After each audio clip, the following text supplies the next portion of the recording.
News Live।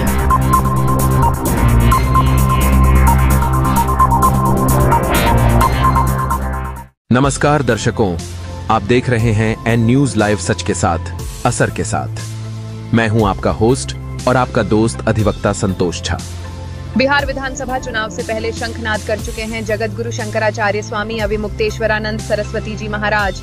उन्होंने साफ ऐलान किया है कि इस बार बिहार की सभी विधानसभा सीटों पर निर्दल गौ भक्त प्रत्याशी चुनाव लड़ेंगे। शंकराचार्य जी ने शुरू की गौ मतदाता संकल्प यात्रा और जनता से अपील की, सनातन धर्म की रक्षा तभी संभव है जब गौ माता का संरक्षण होगा। गौ रक्षा केवल आस्था नहीं बल्कि हमारी संस्कृति और समाज की आधारशिला है। सभा में उन्होंने कहा कि उन्होंने देश की राष्ट्रीय पार्टियों से मिलकर यह प्रश्न रखा कि क्या आप गौ माता को राष्ट्रमाता घोषित करने के लिए सदन में अपना पक्ष रखेंगे, लेकिन किसी भी पार्टी ने अब तक इस पर स्पष्ट राय नहीं दी। यही वजह है कि अब उन्होंने खुद अपने प्रत्याशी उतारने का संकल्प लिया। शंकराचार्य जी बोले, अब हमें मजबूरी में गौ भक्त प्रत्याशी चुनावी मैदान में उतारना पड़ रहा है। नामांकन प्रक्रिया पूरी होते ही उम्मीदवारों के नाम घोषित किए जाएंगे। सभा का माहौल पूरी तरह आध्यात्मिक और सांस्कृतिक रंग में डूबा रहा। श्रद्धालुओं ने गौ माता की जय और सनातन धर्म अमर रहे के नारों से पूरा परिसर गूंजा दिया। लोगों ने शंकराचार्य जी के संदेश को श्रद्धा और उत्साह के साथ आत्मसात किया। राष्ट्रीय मीडिया प्रभारी शैलेंद्र योगीराज सरकार ने बताया कि यह आंदोलन केवल चुनावी नहीं बल्कि आस्था और संस्कृति की लड़ाई है। अब सवाल ये है कि क्या बिहार में गौ भक्तों की यह राजनीतिक मुहिम एक नया समीकरण गढ़ पाएगी? क्या यह आंदोलन पारंपरिक दलों की राजनीति को चुनौती देगा या फिर यह सिर्फ प्रतीकात्मक आंदोलन बनकर रह जाएगा? एन न्यूज लाइव इस पर अपनी नजर बनाए रखेगा। वोट लेकर के बनी हुई हमारी सरकारें हमारी ही मां को काट काट करके बेच रही हैं। ये पूरे विश्व में कहीं पर भी आपको देखने को नहीं मिलेगा जो भारत में देखने को मिल रहा है। विश्व में कहीं पर भी जो नेता अपने वोटर का वोट लेते हैं तो वोटर की जो भावना होती है उसको जाकर के संसद में या सदन में कहते हैं। यहाँ पूरे देश में जो बहुसंख्यक हिंदू है वो चाहता है कि गौ रक्षा हो, और हमारा वोट लेकर के जाने वाले हमारे ही नेता वहाँ पर बैठ करके बूचड़खानों को लाइसेंस दे रहे हैं, बूचड़खानों को सब्सिडी दे रहे हैं। अगर कोई अपने घर से रात की नींद खराब करके निकल जाए और गौ हत्यारों के द्वारा ट्रक में ले जा रहे गौवंश को पकड़ ले तो उसके लिए टेलीफोन कर रहे हैं कि छोड़ दो। ये जो परिस्थितियां, यहाँ तक कि गौ हत्यारों से चंदा लेने लग गए, ये सब परिस्थितियां बता रही हैं कि हमारा वोट गलत लोगों को जा रहा है। और गलत लोगों को वोट देने का मतलब है, चाहे अपराध का प्रश्न हो चाहे पाप का प्रश्न हो, दोनों में ये निर्धारित व्यवस्था है कि जो व्यक्ति पापी का या अपराधी का सहयोगी होता है, समर्थक होता है, वो भी अपराध का या पाप का भागीदार हो जाता है। ऐसे में धर्मशास्त्र के नियमों से और आज भारत में जो कानून लागू है उस कानून के आधार पर भी ये सुनिर्धारित हो जाता है कि हम अगर गौ हत्यारों को, जो प्रत्यक्ष या परोक्ष रूप से गौ हत्या को बढ़ावा दे रहे हैं, ऐसे नेताओं को वोट देंगे तो हम भी कहीं न कहीं गौ हत्या के पाप के भागीदार हो जाएंगे। तो अपनी सनातनी जनता को ये बात बताने के लिए कि तुम जो वोट दे रहे हो, जिस धरने पर दे रहे हो, उससे तुमको गौ हत्या का पाप लग रहा है। इसीलिए तुम्हारे ही देश में तुम्हारी कोई सुनवाई नहीं है। तुम कोई भी बात उठाते हो, तुम्हारी कोई सुनवाई नहीं होती है। और जो तुमसे कम संख्या में है, बहुत कम संख्या में है, वो कुछ कहते हैं, उनकी बात सब मान ली जाती है। हर नेता उनके पीछे पीछे दौड़ता है। तुम्हारी कोई सुनवाई नहीं होती बहुमत होने के बाद भी। क्यों? क्योंकि तुम्हारे ऊपर गौ हत्या जैसे पाप लग रहे हैं। तो इसलिए सावधान हो जाओ, अपना वोट जो है ऐसे लोगों को मत दो जो गौ हत्या में भागीदार कहीं ना कहीं बने हुए हैं। तो ये बात बिहार के हर जिला मुख्यालय में जाकर के वहाँ बताना और आप लोगों के माध्यम से जन जन तक इस संदेश को पहुँचाने का हमारा ये इस यात्रा के माध्यम से प्रयत्न है। इसी क्रम में हम आपके बांका जिले में आए हैं और यहाँ पर आकर के भगवान का हमने कौन सा गाँव है, मधुसूदन जी महाराज के मंदिर में, कौन गाँव में हम पहुँचे हैं और यहाँ पर लोगों से संवाद कर रहे हैं। ये तो हमने अपनी बात बताई। अगर आप कोई प्रश्न पूछना चाहें तो एक एक करके पूछिए। महाराज जी, तो आप ये माना जाए कि सरकारों में इच्छा शक्ति की कमी है जिससे कि गौ हत्या पर रोक नहीं लग रहा है? देखिए, क्या कारण है कि हमारा ही वोट लेकर के हमारी ही इस पीड़ा को हमारा नेता दूर नहीं कर रहा है, ये तो अभी तक पता नहीं चला है। लोग अनुमान ही लगाते हैं, लेकिन लोगों ने अनुमान लगाया है कि जो गौ हत्यारे हैं, गौ हत्या की जो इंडस्ट्री चल रही है, गौ हत्या का जो कारोबार चल रहा है, उसमें बहुत पैसा है और वो पैसा आपके नेताओं को वो लोग देते हैं। इसलिए नेता नहीं चाहते हैं कि ये गौ हत्या वाला मामला बंद हो। जो अभी तक अनुमान है वो आम जनता के जो जानकार लोग हैं वो ये बताते हैं। तो आर्थिक लोभ इसके पीछे है, जिसके कारण कोई भी नेता गौ हत्या बंदी की बात को ये जानते हुए भी कि हमारे क्षेत्र की बहुत संख्या जनता यही चाहती है, फिर भी सदन में नहीं उठाता है। अच्छा महाराज जी, क्या लग रहा है, आप सारी सीटों पे चुनाव लड़ने की बात कर रहे हैं, अपील का बात ये है कि चुनाव लड़ना हमारा उद्देश्य नहीं है, हमारा उद्देश्य गौ रक्षा है। लेकिन जब हम देख रहे हैं कि नेता पार्टी इसमें विफल हो चुके, हमने पहले पार्टी बदली, इस पार्टी को हटा करके दूसरी पार्टी को लेकर के आए कि ये हमारा काम कर देंगे। उस समय दूसरी पार्टी वाले कह रहे थे कि ये काम गलत हो रहा है, गौ रक्षा होनी चाहिए। लेकिन जब उनको भी हमने देख लिया कि वो भी गद्दी पर बैठने के बाद पुरानी सरकार के अनुसार ही हो गए, तो फिर पार्टी से निराशा हो गई, नेता पर दाम लगाया, नेता से निराशा हो गई।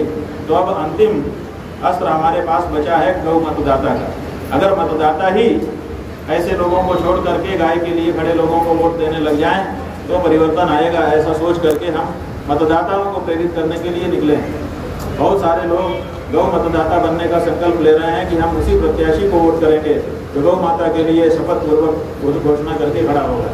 तो ऐसी स्थिति में कोई पार्टी देश की जब तैयार नहीं है कि हम गौ रक्षा करेंगे, ये कहने तक के लिए तैयार नहीं है, करने की तो बात दूर हो गई, आज तो कहने तक तो तैयार नहीं है, तो जो मतदाता मतदान करने जाएगा वो किसको करेगा, उसके सामने समस्या हो जाएगी। इसलिए हमारे सामने ये समस्या है कि हम मतदाता बनने का संकल्प करा दें और मतदान ही न कर पाए। तो इसलिए हर क्षेत्र में एक गौ प्रत्याशी कम से कम खड़ा रहे, ताकि जो गाय के लिए वोट करना चाहे वो उस व्यक्ति को वोट कर सके। इसके लिए हर विधानसभा में एक प्रत्याशी खड़ा करना हमारी मजबूरी है, आवश्यकता है। अच्छा महाराज जी, आप कह रहे हैं फिर चुनाव चल रहा है, भी चुनाव में आएंगे, लोग कहेंगे कि बटोगे तो कटोगे, फिर बटने की बात अगर हो रही है इसमें कि गौ। अच्छा, हम नहीं बटे, 3 टर्म आपका हो गया, हम नहीं बटे, लेकिन हमारी माँ तो कटी रही है। और हमारी माँ का कटना क्या हमारा कटना नहीं है? कौन कट रहा है? अगर गाय कट रही है तो हिंदू कट रहा है कि नहीं कट रहा है? हिंदू एक हो गया, नहीं बटा, उसके बाद भी कटता चला जा रहा है। उसकी आंखों के सामने उसकी माँ को काट रहे हो और कहते हो कि बटोगे तो कटोगे। और जब हम बिना बटे ही कट रहे हैं तो बट करके हम अपनी रक्षा करने की उपाय सोचेंगे। इसलिए ये सब बातें राजनीतिक हैं, इनका कोई तात्पर्य नहीं है। गाय हमारा मुद्दा है, सबसे पहला मुद्दा है। पूरे देश में चले जाइए, हर सनातनी घर में जब रोटी बनती है तो किसी की दूसरी पहली रोटी नहीं होती है, गाय की होती है। इसलिए गाय हमारा प्रथम मुद्दा है, प्रथम वरीयता का मुद्दा है। इसलिए उस गौ माता के लिए हम खड़े हो रहे हैं, इसलिए गौ रक्षा के लिए हम खड़े हो रहे हैं। इसमें आप राजनीतिक जुमलेबाजी कर रहे हो कि बटोगे तो कटोगे, हम नहीं बटे तो फिर क्यों कट रही है हमारी गौ माता? बताओ ना, तुम ही जवाब दो। हम तुमको वोट देते जाए इकट्ठा हो करके, थोक वोट, और तुम हमारी गौ माता को काट काट के बेचते जाओ, डॉलर कमाते जाओ और अपना घर भरते जाओ। ये कहाँ का सिद्धांत है? इसलिए ये सिद्धांत नहीं चलेगा, हम गाय के लिए वोट करेंगे। बंधुओं, हमें बड़ा आश्चर्य हो रहा है। एक तरफ पूरे देश में जो सनातन धर्म के धर्माचार्य हैं वो मुहिम चलाए हुए हैं कि जिन जिन मंदिरों और धर्म स्थानों का अधिग्रहण सरकार ने कर लिया है उनको वापस लिया जाए और सनातन धर्म बोर्ड बना करके धर्माचार्यों के द्वारा उसका संचालन किया जाए। और इस मुहिम को सबसे ज़्यादा आगे बढ़ाने वाले जो देवकी नंदन ठाकुर जी हैं, उनके वृंदावन में एक ऐसा मंदिर जो परंपरा से सेवायतों पुजारियों के हाथ में था, उसको सरकार दिन दहाड़े ट्रस्ट बना करके अधिग्रहित कर ले रही है और कोई कुछ नहीं बोल रहा है।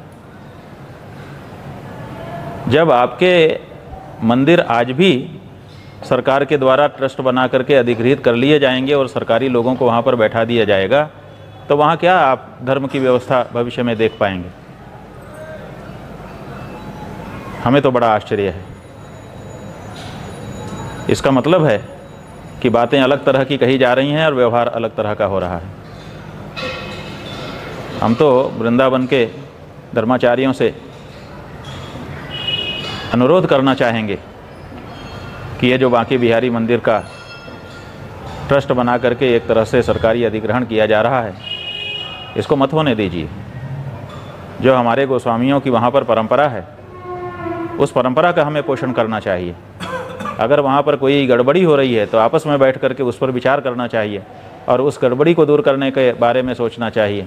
लेकिन व्यवस्था के नाम पर या कुछ गड़बड़ी हो रही है उसको दिखा करके अगर सरकार वहाँ पर प्रवेश करना चाह रही है तो इसका मतलब है कि हमारा जो धर्म स्थान है अब वो धर्मनिरपेक्ष स्थान होने जा रहा है। ये धर्म स्थान और धर्मनिरपेक्ष स्थान में बहुत अंतर है। हिंदुस्तान नहीं रह गया जब से ये धर्मनिरपेक्ष स्थान हो गया।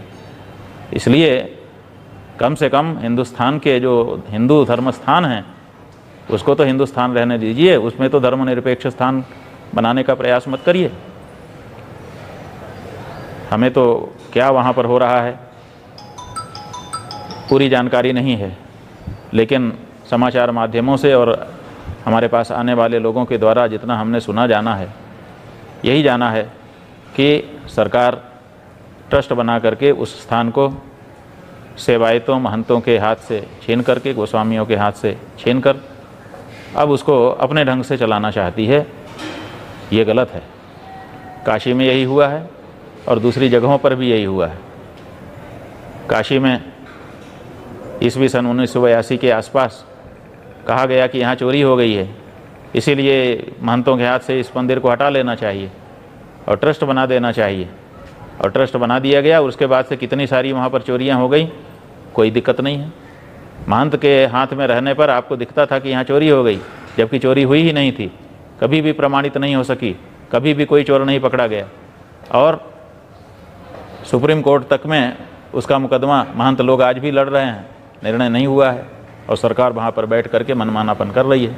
उसी तरह से हमारे जाने कितने मंदिरों में हो रहा है। जहाँ हो रहा है वहाँ तो हम नहीं बचा पाए, लेकिन जहाँ हम आज भी व्यवस्थित रूप से पूजा अर्चना कर रहे हैं, वहाँ के महंत सेवायत गोस्वामी गण कितनी श्रद्धा से, कितनी आस्था से वहाँ पर नियमित पूजा अर्चना, उत्सव, राग भोग सब कर रहे हैं।